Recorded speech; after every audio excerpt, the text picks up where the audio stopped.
নবীজি হযরত মুহাম্মদ সাল্লাল্লাহু আলাইহি ওয়াসাল্লাম বলেছেন, তোমাদের ত্যাগের বিনিময়ে জান্নাত অবধারিত। আসসালামু আলাইকুম। নিশ্চয়ই আল্লাহর অশেষ রহমতে সবাই ভালো আছেন।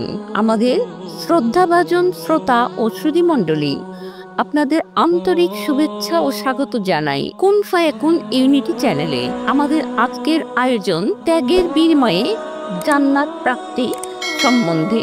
ইসলামে ঈদ উল আজহা কুরবানির উৎসব হিসেবে পরিচিত, যা প্রতি বছর জিলহজ মাসের 10 তারিখে উদযাপিত হয়। এই উৎসবটি হযরত ইব্রাহিম আলাইহিস সালামের কুরবানির ঘটনাকে স্মরণ করে এবং আল্লাহর প্রতি আনুগত্য ও ত্যাগের নির্দেশন হিসেবে পালিত হয়। এক সাহাবী কুরবানি ঈদের দিনে কুরবানি দিয়ে নিজের পরিবারের জন্য অল্প কিছু মাংস রেখে সমস্ত মাংস গরিবদের মাঝে বিলিয়ে দিলেন।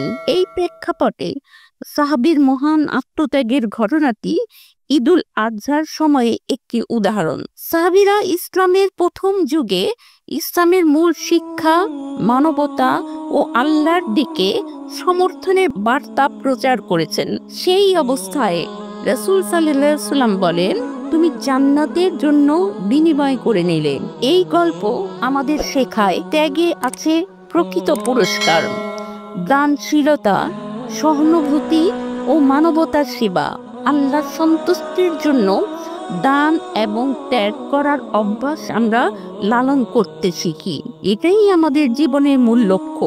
সবকিছু মিলিয়ে মানবতার জন্য কিছু করার অভ্যাসগুলোর সাথে একাত্মতা বজায় রাখতে সচেষ্ট থাকি। সুবহানাল্লাহ। আল্লাহ আমাদের সকলকে পরোপকারী হওয়ার তৌফিক দান করুন। সাহাবীদের আত্মত্যাগের গল্প আমাদের পথ চলার প্রেরণা। ত্যাগের মাধ্যমে সত্যিকার প্রেম প্রকাশ করুন। এটাই হলো আমাদের ইসলামের শিক্ষা। আমিন।